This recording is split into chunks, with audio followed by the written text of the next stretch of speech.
So one of the things that I'm incredibly frustrated by, if you walk down laneways just off O'Connell Street, within 100 metres of O'Connell Street, you will see so many garages and back of building spaces that are completely underused and in a very, what I would regard as a derelict condition, with plants growing out of them, with windows smashed, that are not in good condition. And we do not value those properties at all, because the derelict sites, as it stands, only defines what is on the front of street and the building as it presents to the front of street.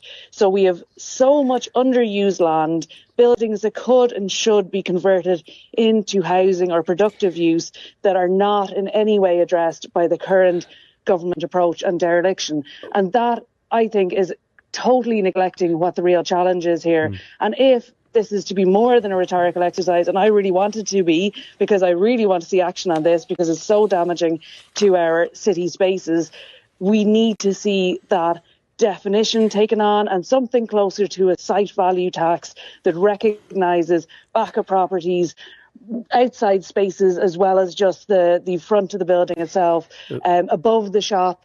Like on Marlborough Street, you'll see buildings that have ground floors in use and are actually missing the roof for above the ground floor. That's not good enough on a street bang in the middle of the city. Yeah, just before I bring James back in, Janet, I mean, he did mention a number of schemes that are available, the carrot as opposed to the stick for owners. So there are grants available for people if they want to use them.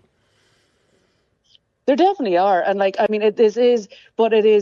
there's plenty of building owners, unfortunately, out there who are just not willing to move on their properties at the moment, and who would rather kind of put a lick of paint in the front of the building but keep it completely idle, so as to keep it off the derelict sites register, than to actually bring it back into productive use. And if we want to see that, we do need stronger teeth and stronger powers within the local authorities. And so I do, much as I share the Taoiseach's passion around the issue of dereliction, I do not agree with him in any way that this can be totally outsourced to the local authorities to deal with. I think it needs a lot more responsibility taken by central government on this.